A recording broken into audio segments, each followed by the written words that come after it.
Hello दोस्तों, स्वागत है आपका एक बार फिर आपके अपने YouTube channel N B e learning में।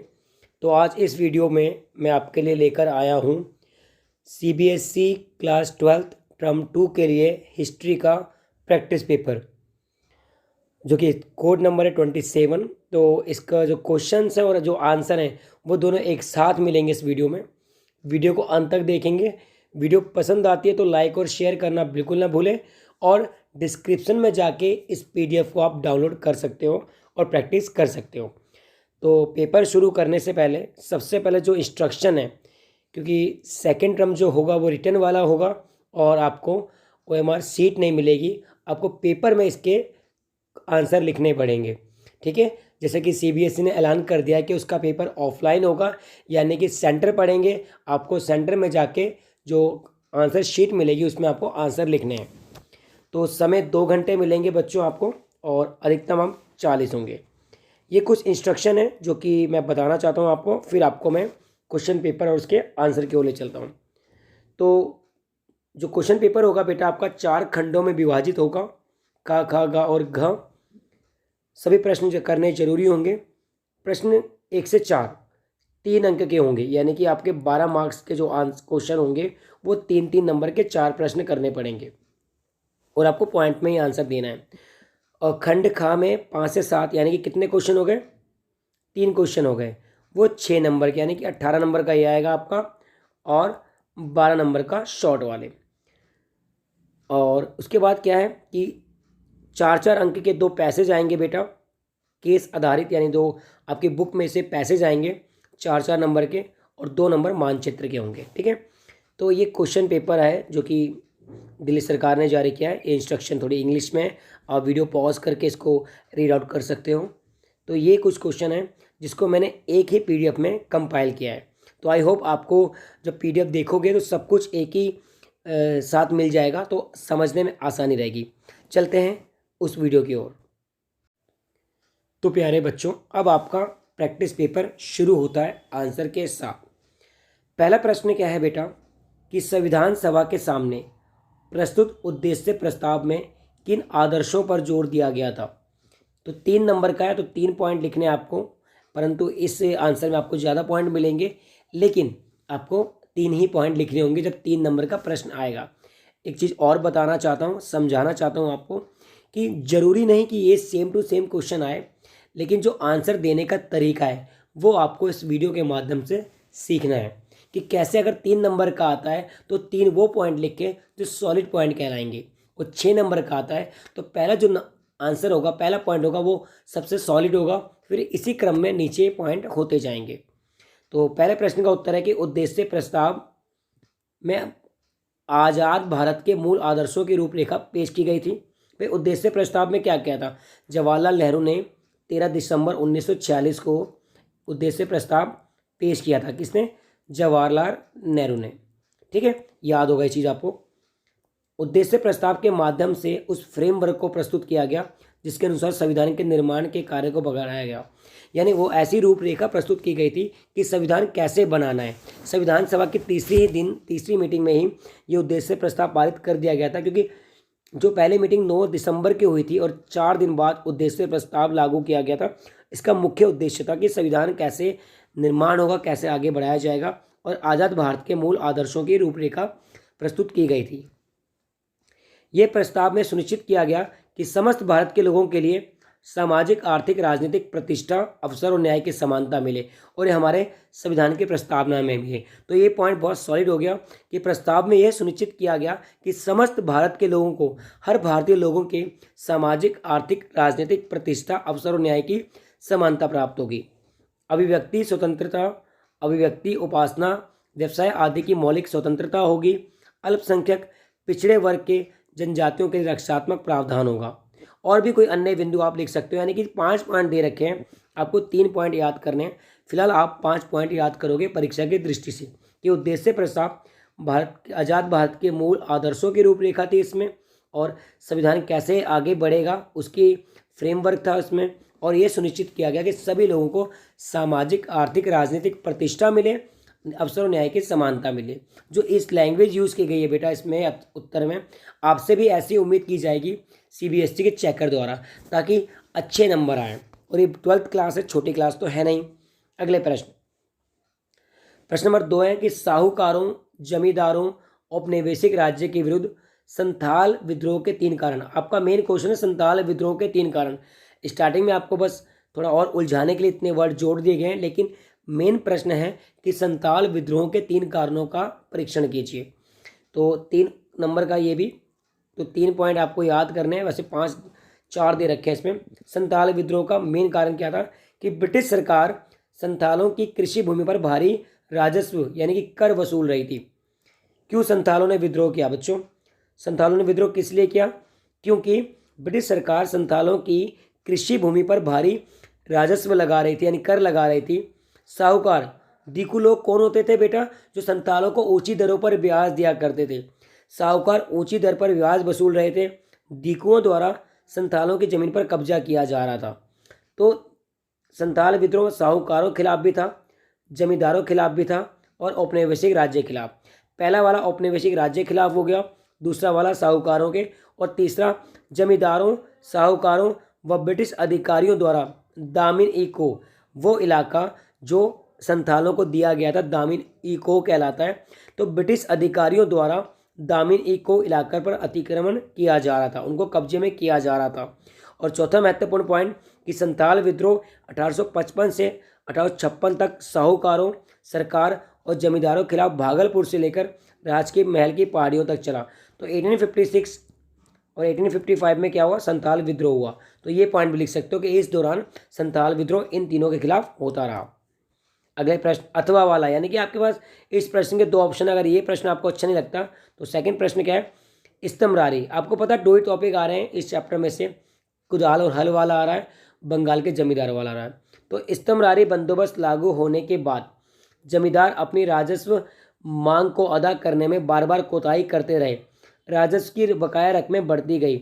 इस कथन की आलोचनात्मक, अब आलोचनात्मक समीक्षा का मतलब है इसके नेगेटिव भी बताओगे आप, पॉजिटिव भी बताओगे कि क्यों जमींदार बार बार अपनी जो मांग है रिवेन्यू अंग्रेजों को नहीं चुका पा रहे थे।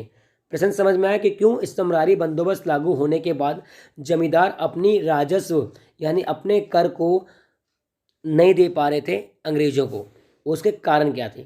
तो सुनेंगे बेटा, बहुत ही ईजी है कि स्टार्टिंग में जो राजस्व की मांग थी बहुत ऊंची थी बेटा। ये देखो मैं थोड़ा छोटा करता हूँ, दिख जाएगा आपको। राजस्व की मांग स्टार्टिंग में बहुत ऊंची थी, उपज की नीची कीमतें थी। जिस टाइम पे स्तंभरारी बंदोबस्त 1893 में लागू किया गया था बेटा, तो उस समय क्या था, 1793 में, उस समय क्या था बेटा कि राजस्व की मांग बहुत ही ऊंची थी, राजस्व की मांग बहुत ही ऊंची थी। उपज की नीची कीमतें थी जिससे कर को चुकाना मुश्किल हो रहा था, और असमान राजस्व यानी कोई अमाउंट फिक्स नहीं था। गांव बांट दिए, गांव में फिक्स कर दिया कि इतने गांव तो इतना अमाउंट आना चाहिए।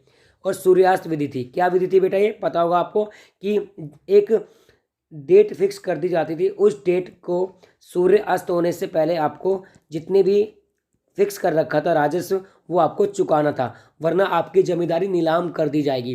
अंग्रेजों ने हुक्म सुना रखा था और जमींदारों की शक्ति सीमित कर रखी थी।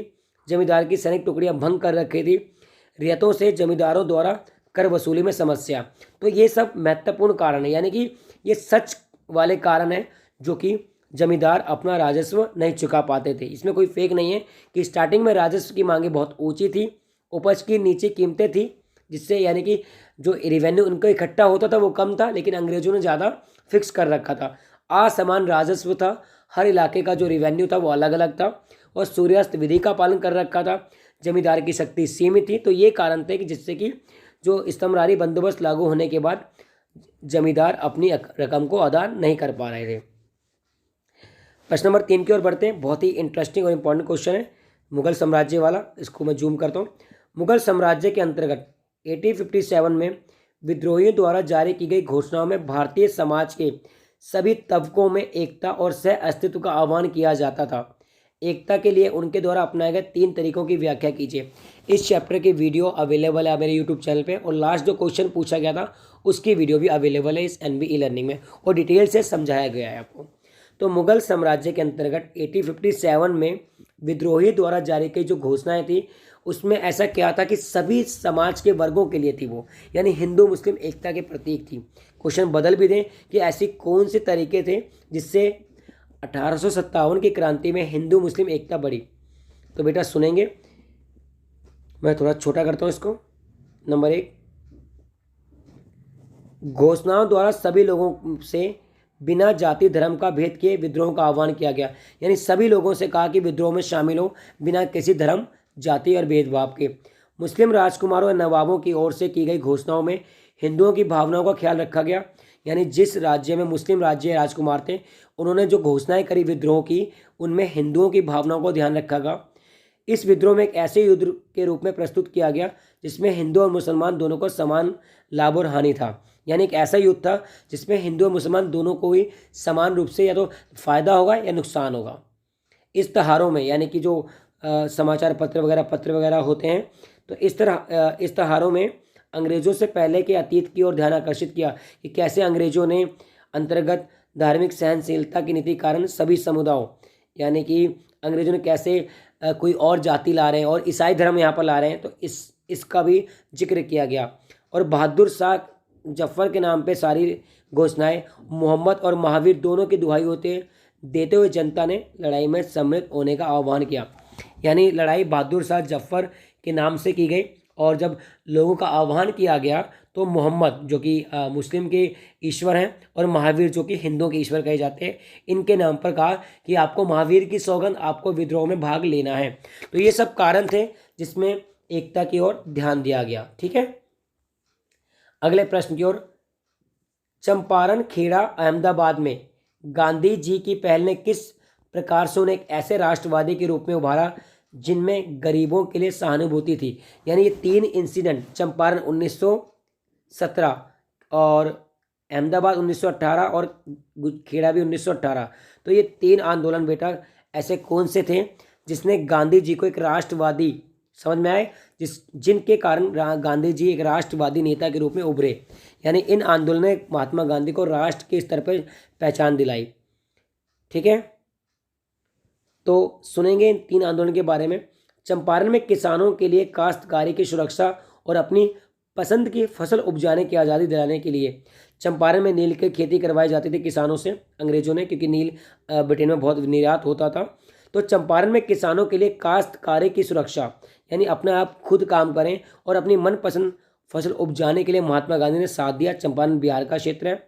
खेड़ा जो कि गुजरात में है, खेड़ा में फसल चौपट हो जाने पर राज्य से किसानों को लगान माफ़ करने की मांग करी। तो तीनों आंदोलन के बारे में मैंने शॉर्ट वीडियो में डाला है, वो देख सकते हैं कि खेड़ा में फसल चौपट होने पर राज्य से किसानों का लगान माफ़ करने की मांग की गई। ये तीनों आंदोलन के बारे में बता रहा हूँ, 3 नंबर का क्वेश्चन है, 3 पॉइंट लिखने हैं बस।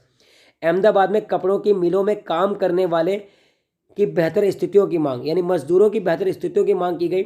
और चंपारण, खेड़ा, अहमदाबाद, इन पहलों में गांधी जी ऐसे राष्ट्रवादी, क्योंकि तीनों आंदोलन में गरीब लोग शामिल थे, किसान भी गरीब थे और मजदूर भी गरीब थे और दूसरे किसान भी बहुत मजदूर गरीब थे, तो इसलिए इन तीनों नेताओं ने महात्मा गांधी को गरीबों के नेता के रूप में, यानी गरीबों के लिए सहानुभूति रखने वाले नेता के रूप में पहचान दिलाई।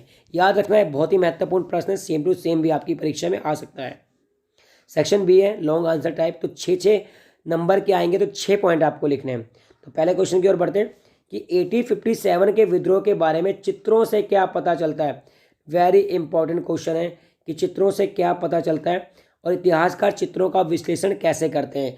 तो 1857 की क्रांति के बारे में आपको चित्रों से क्या जानकारी मिलती है वो आपको इस उत्तर में बताना है। तो उत्तर को ध्यान से देखेंगे, बहुत बड़ा उत्तर है, 9 पॉइंट है, आपको 6 पॉइंट लिखने, जो भी पसंद है वो पॉइंट लिख सकते हो। तो कैसे, अंग्रेजों और भारतीय द्वारा विद्रोह की कई तस्वीरें, पेंसिल से बने रेखा, स्क्रीन चित्र, पोस्टर, कार्टून आदि बनाए गए। ठीक है, तो कैसे चित्रों से क्या पता चलता है कि अंग्रेजों और भारतीयों द्वारा, अंग्रेजों ने अपने अंग्रेजों की अच्छी चित्रें बनाई कि इन्होंने हमारी औरतों बच्चों की रक्षा करी, भारतीयों ने अपनी तस्वीरें बनाई कि भारत के जैसे रानी लक्ष्मीबाई, तात्या टोपे, इन्होंने अपने देश के लिए जान तक कुर्बान कर दी। तो अंग्रेजों और भारतीयों द्वारा विद्रोह की कई तस्वीरें, पेंसिलें से बने रेखा चित्र, स्क्रीन आदि बनाए गए। इससे इन विद्रोह की छवियों के बारे में जानकारी मिलती है। चित्रों में ब्रिटिश रक्षकों का अभिनंदन किया गया था, अंग्रेज हीरो का गुणगान किया गया था। ये महत्वपूर्ण पॉइंट है कि चित्रों में ब्रिटिश रक्षकों का अभिनंदन और अंग्रेज नायकों का गुणगान किया गया था। इस चैप्टर की पूरी डिटेल वीडियो आपको अवेलेबल, आप देख सकते हैं। टॉमस बार्कर द्वारा बनाया गया चित्र द रिलीफ ऑफ लखनऊ में कैंपबेल के आगमन पर जो जश्न मनाने का दृश्य दर्शाता है कि ब्रिटिश सत्ता और नियंत्रण फिर से स्थापित हो चुका है। तो टॉमस बार्कर ने एक चित्र बनाया द रिलीफ ऑफ लखनऊ, यानी कि इसके अनुसार कि अंग्रेजों ने दोबारा से लखनऊ पर कब्जा कर लिया और दोबारा से इंडिया को हरा दिया। और कुछ चित्रों में विद्रोह के दौरान अंग्रेजों की दुर्दशा को दिखाया गया, यानी कुछ चित्र ऐसे थे जिसमें बताया कि हिंदुस्तानी बहुत बर्बर है, बहुत ही जंगली है। जैसे जोसेफ नॉयटल पेंटन ने इन मेमोरियम चित्र में विद्रोहियों की हिंसा और बर्बरता का प्रदर्शन किया। विद्रोही लोग कौन थे? भारतीय लोगों को विद्रोही कहा गया यहाँ पे, ठीक है। इसके अतिरिक्त कुछ चित्र में मिस व्हीलर का विद्रोहियों का सामना करते हुए चित्र, धरती पर बाइबल पड़ी है, अंग्रेज औरतों का संघर्ष, धर्म की रक्षा का संघर्ष साबित करता है। तो ये पॉइंट बड़ा जरूर है, लेकिन कोई भी टीचर इसमें जितने नंबर का उतने नंबर जरूर देगा। इन चित्रों द्वारा अंग्रेजों द्वारा विद्रोहियों के प्रति प्रतिशोध की भावना, यानी चित्र जब इंग्लैंड में छपे तो इंग्लैंड के लोगों ने कहा कि आपको प्रतिशोध लेना है भारतीयों से। तो इसके लिए क्या किया गया? सबके अंदर सबक सिखाने की भावना पनपी। जैसे एक हाथ में तलवार, दूसरे हाथ में ढाल लिए महिला का आक्रामक चित्र। पेशावर में विद्रोहियों को मृत्युदंड दिया गया, तोप से उड़ाया गया, और भारतीयों को तोप से उड़ाया गया। इसके बाद विद्रोहियों को निर्मम तरीके से मौत की घाट उतारना, खुलेआम फांसी लटकाना, जिस चित्रों से लोगों में दहशत फैलाना था अंग्रेजों का मकसद। कनिंघम ने एक भव्य नेक वृद्ध के रूप में दर्शाकर मजाक उड़ाया गया। इससे तात्पर्य है कि प्रतिशोध के आगे दया का कोई स्थान नहीं। तो अंग्रेजों ने चित्रों के माध्यम से दया भाव को खत्म कर दिया और भारतीयों को बर्बर बताया। ये सब पॉइंट लिख सकते हो। और राष्ट्रवादी दृश्य कल्पना में प्रथम स्वतंत्रता संग्राम को भी दिखाया गया, जैसे रानी लक्ष्मीबाई को। ये तस्वीरें अपने समय की भावनाओं, एहसासों और संवेदनाओं को प्रतिबिंबित करती है।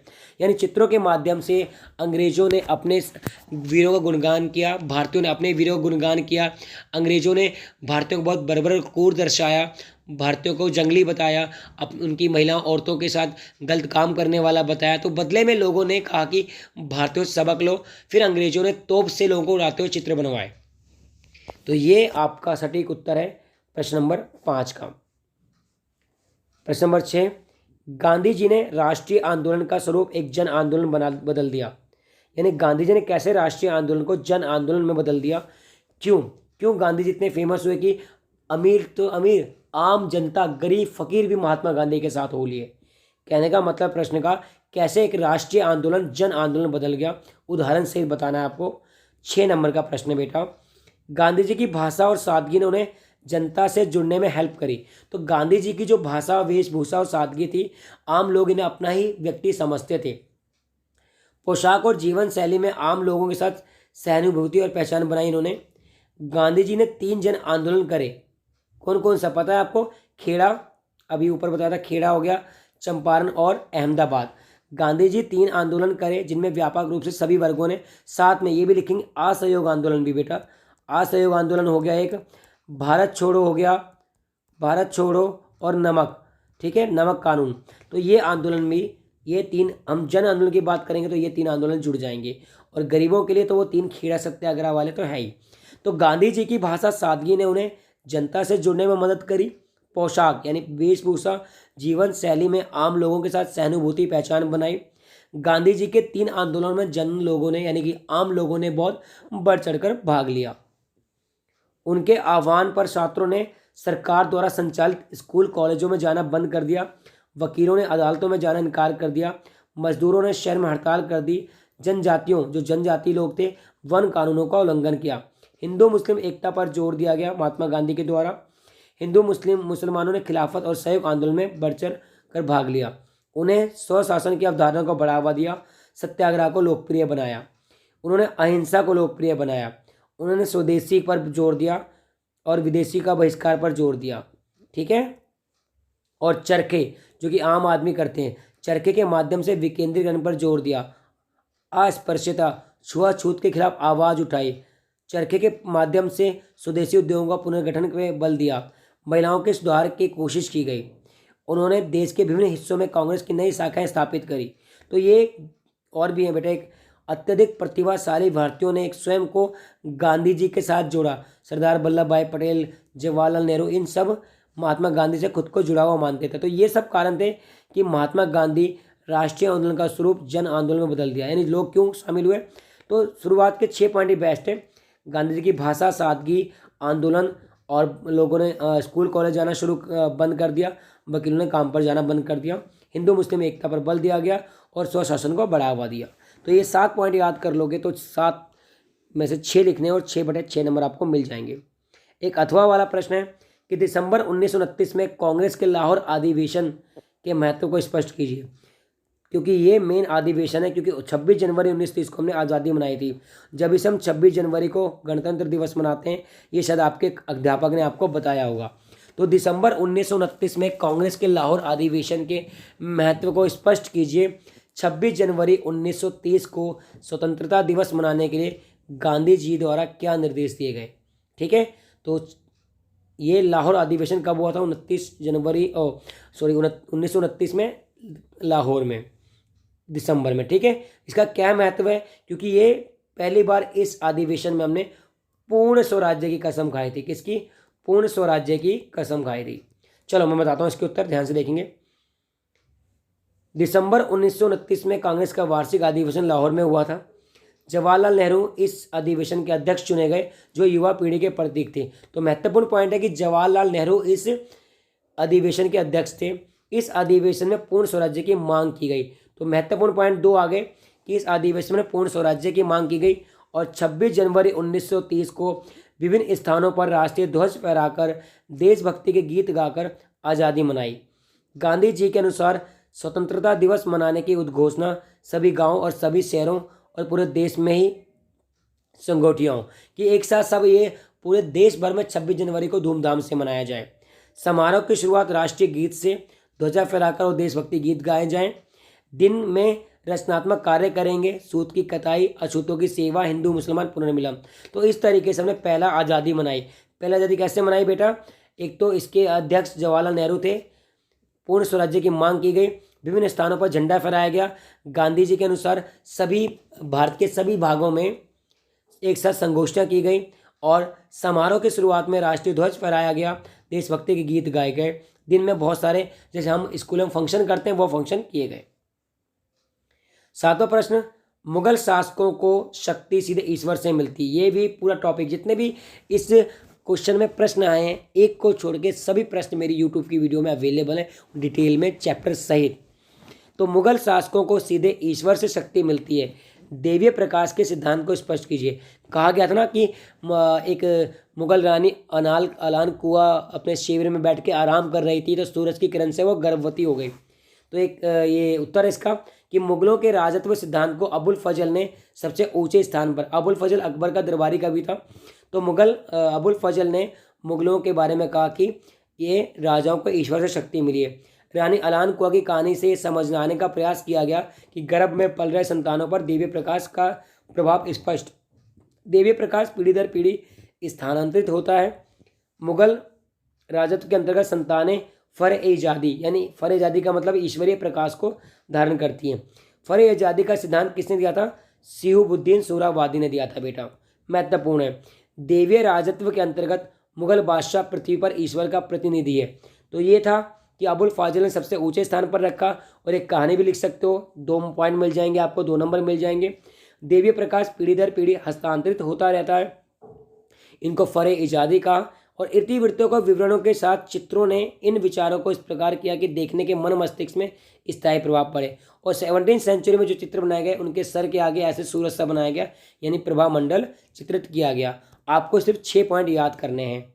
अब आते हैं अथवा, राज्य पद के आदर्शों और दरबारी रीति रिवाजों पर प्रकाश डालते मुगल दरबार। तो एक क्वेश्चन मुगल का पक्का आएगा, एक क्वेश्चन महात्मा गांधी का पक्का आएगा। तो 10 नंबर की तैयारी तो आपके 2 चैप्टर में से हो जाएगी आपकी। तो क्वेश्चन एक बार दोबारा समझाता हूँ कि राज्य पद के आदर्शों और दरबारी रीति रिवाजों पे, दरबार में क्या रीति रिवाज थे मुगल शासन के और राज्य के क्या आदर्श थे, वो सब बताना है आपको। तो उत्तर है कि मुगल साम्राज्य के शासक स्वयं को एक विशाल और विजातीय जनता पर शासन करने के लिए नियुक्त मानते थे। यानी कि कहते थे कि हमारा जन्म इसलिए हुआ है कि हम एक विशाल प्रजा पर शासन करें। असलियत में राजनीतिक परिस्थितियां इस भव्य दृष्टि को सीमाबद्ध भी कर देती हैं। मुगल बादशाहों द्वारा मुगलों और स्थानीय सरदारों के बीच मित्रता जारी की गई। यानी मित्रता क्यों रखी गई? ताकि वो हम पे हमला नहीं करेगा, हम उन पे हमला नहीं करेंगे। और क्षेत्रीय राजाओं को मिलाकर मुगल साम्राज्य की रचना की गई। बादशाह अकबर ने अपने साम्राज्य का विस्तार किया। तो कैसे राज्य ने दरबारी रीति रिवाजों पर प्रकाश डालना कि मुगल प्रशासन और वर्तमान भारतीय शासन व्यवस्था में क्या अंतर है इसमें, ठीक है। उन्होंने इसे अपने समय का विशालतम, दृढ़तम और सबसे समृद्ध शासन का दर्जा करार दिया। मुगल बादशाह ने साम्राज्य का विस्तार किया। उसने ईरान के सफावियों, तुरान के, मध्य एशिया के उज्बेकों की विस्तारवादी योजना पर लगाम लगाए। जैसे कि इंडिया जो बॉर्डर पे सैनिक खड़े हैं वो चाहते हैं कि चाइना इंडिया पे कब्जा ना करे, उसी प्रकार अकबर वगैरह ने भी, मुगल शासकों ने भी अपनी सीमाओं को सुरक्षित रखा। मुगल साम्राज्य क्रिया में और एकमात्र बादशाह होता था, जैसे कि हमारे देश में पीएम है। शेष राज्य में बादशाह के आदेशों का अनुपालन होता था, जैसे कि मुख्यमंत्री, राज्यपाल आदि करते हैं, ठीक है। आज भारत में गणतंत्रीय व्यवस्था है। देश का संविधान सभी नागरिकों को समान दर्जा देता है और कोई भेदभाव नहीं करता। सेक्शन सी बहुत ईजी है बेटा। एक पैसेज आएगा, जैसे पैसेज आए इनसे 3 प्रश्न पूछे गए हैं। एक प्रश्न 1 नंबर का, बाकी 1 और 2 नंबर का। 4 नंबर का एक क्वेश्चन है आपका, 4 नंबर का है, पहला 2। इसी तरीके से 8 नंबर के आपके अनसीन पैसेज आएंगे। तो सुनते हैं। बादशाहनामा का सफ़र मुगलों की अधीन बहुमूल्य पांडुलिपियों की भेंट के एक स्थापित राजनयिक प्रथा है। तो बादशाहनामा एक पुस्तक है बेटा। इसी का अनुकरण करते हुए अवध के नवाब ने 1799 में जॉर्ज III को बादशाहनामा भेंट किया। तभी से विंसडर काउंसिल के अंग्रेजी साहित्य संग्रह में रक्षित है। 1994 में संरक्षण कार्य में बंधी हुई पांडुलिपि को अलग अलग करना आवश्यक हो गया। इसी वजह से चित्रों को प्रदर्शित करना संभव हुआ। 1997 में पहली बार बादशाहनामा के चित्र नई दिल्ली और लंदन, इन सब म्यूजियम में, प्रदर्शनी में, यानी कि एग्जीबिशन में दिखाए गए। पांडुलिपि क्या होती है बेटा? बहुत ही आसान क्वेश्चन है। हाथ से लिखी गई लिपि पांडुलिपि कहलाती है। जो भी पुस्तकें हाथ से लिखी होती है पांडुलिपि कहलाती है। 1 नंबर मिल जाएगा। अवध के नवाब ने जॉर्ज III को पांडुलिपि क्यों भेंट की? क्योंकि मुगलों की अधीन बहुमूल्य पांडुलिपि एक राजनयिक प्रथा थी। इसी का अनुकरण करते हुए अवध के नवाब, क्योंकि मुगल क्या करते थे, किताब भेंट दिया करते थे, उसी का अनुकरण करते हुए अवध के नवाब ने जॉर्ज III को पांडुलिपि भेंट करी। बादशाहनामा के लेखक कौन है? 1 नंबर का ये हो गया अब्दुल हामिद लाहौरी। किसके शासनकाल से? 1 नंबर का ये हो गया शाहजहां के शासनकाल से। तो 1, 1, 2 4 नंबर के आपके प्रश्न हो गए। सेकंड वाला ये भी पढ़ना है। बम्बई की हंसा मेहता ने महिलाओं के लिए न्याय की मांग की, आरक्षित सीटों की नहीं, न ही पृथक चुनाव क्षेत्र की। हमने विशेष अधिकार कभी नहीं मांगे। महिलाएं कहती है हमने सिर्फ सामाजिक, आर्थिक, राजनीतिक न्याय की मांग की है। हमने उस बराबरी की मांग की है जो बिना आदर और समझ नहीं बन सकते। यानी कि इसमें महिलाओं की बराबरी के लिए हंसा मेहता का जो कंटेंट है वो दे रखा है। क्वेश्चन क्या है? महिलाओं के लिए न्याय की मांग किसने उठाई? तो हम लिख देंगे हंसा मेहता। किसने? हंसा मेहता। तो ये गलत आंसर टाइप हो गया बेटा, हंसा मेहता ने। ये रहा बेटा, सॉरी, हंसा मेहता ने उठाई महिला के बीच वास्तविक सहयोग और पारस्परिक आदर को समझने के लिए। पुरुष और महिला के बीच सहयोग कैसे संभव है? तो बेटा कैसे सहयोग संभव है? कि पारस्परिक आदर करना है, एक दूसरे का आदर करना चाहिए, एक दूसरे की बराबरी माननी चाहिए, एक दूसरे की मांग को समझना चाहिए। और तीसरा प्रश्न, संविधान सभा में महिलाओं के लिए क्या मांगे रखी गई? सामाजिक न्याय, यानी समाज में बराबरी का दर्जा मिले। आर्थिक न्याय, अगर वो एक समान काम कर रहे हैं पुरुषों की भांति तो वेतन एक समान मिले। और राजनीतिक न्याय की मांग की गई थी। और अंतिम है जो सेक्शन डी में आपका मैप आएगा। तो मैप बहुत आसान है। क्वेश्चन देखते हैं कि आपको वह स्थल बताना है जहाँ पे 1922 में असहयोग आंदोलन वापस लिया, जो हिंसा घटी थी 1922 में। तो उत्तर प्रदेश के चौरी चौरा में, उत्तर प्रदेश के चौरी चौरा में ये घटना घटी थी। तो यूपी आपको पता कहाँ है? ये यूपी है, इसमें दिखा देंगे, ठीक है, 1 नंबर मिल जाएगा। अथवा 1916 में महात्मा गांधी, तो कहाँ पे थे? लखनऊ या कानपुर थे, वो भी यूपी में आपके, ठीक है। तो दोनों का आंसर एक यूपी में। और आपको दूसरा क्वेश्चन है कि उस ए में उस जगह का नाम बताना है जहाँ पे एक 1857 की क्रांति हुई थी। तो जूम करेंगे तो दिल्ली आएगा, तो दिल्ली इसका राइट आंसर। तो एक यूपी है जो कि आप मैप में दिखा दोगे, और एक दिल्ली। तो आपको वीडियो कैसी लगी ये बताना है कमेंट करके। एनबी लर्निंग ने बहुत कोशिश करी कि आपको पेपर और उत्तर के माध्यम से एक ही वीडियो में सब मिल जाए और पीडीएफ लिंक में मिल जाएगा। और मैं बीके सर आपके अच्छे भविष्य की कामना करता हूँ। और भी इम्पोर्टेंट वीडियोस और भी पेपर्स आपके इस चैनल में आपको मिलेगी। धन्यवाद।